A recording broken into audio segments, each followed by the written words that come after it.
The American Football League was in business for 10 years before they merged with the NFL in 1970, and John Hadl was their fifth leading passer of all time. He led the Chargers to the 1963 championship with a win in the championship game over the Houston Oilers. He also played in the 64 and 65 championship games, but lost them both to the Buffalo Bills.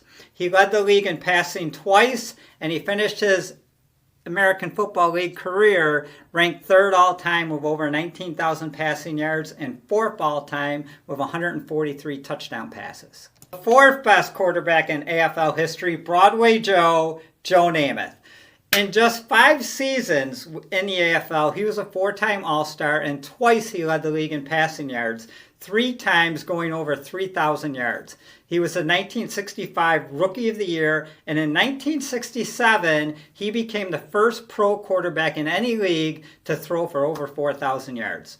His New York Jets won the 1968 AFL Championship game and then famously defeated the heavily favored Baltimore Colts in Super Bowl III.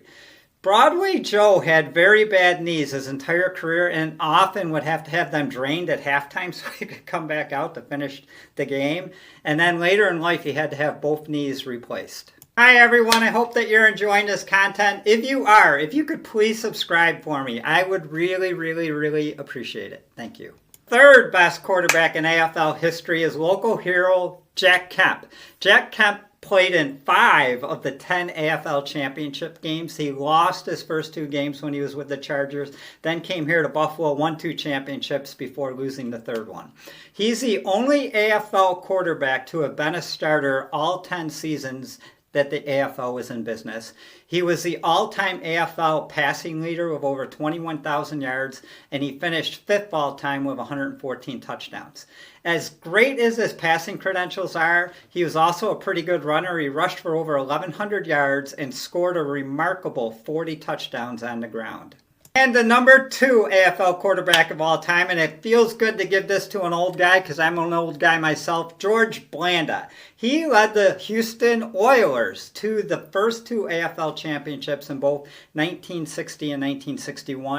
In 1961, he was a Player of the Year, leading the league in touchdown passes with 36. He led the league in passing yards twice, throwing for over 3,000 yards 3 times.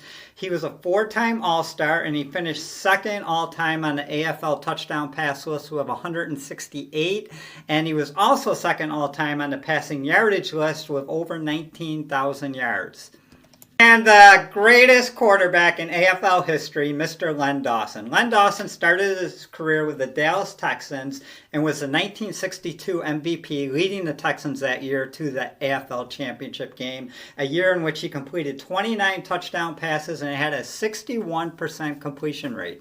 The Texans moved to Kansas City and became the Chiefs. He led the Chiefs to 2 more AFL championships, and in the very last game in AFL history, Super Bowl IV, Len Dawson won his first and only Super Bowl.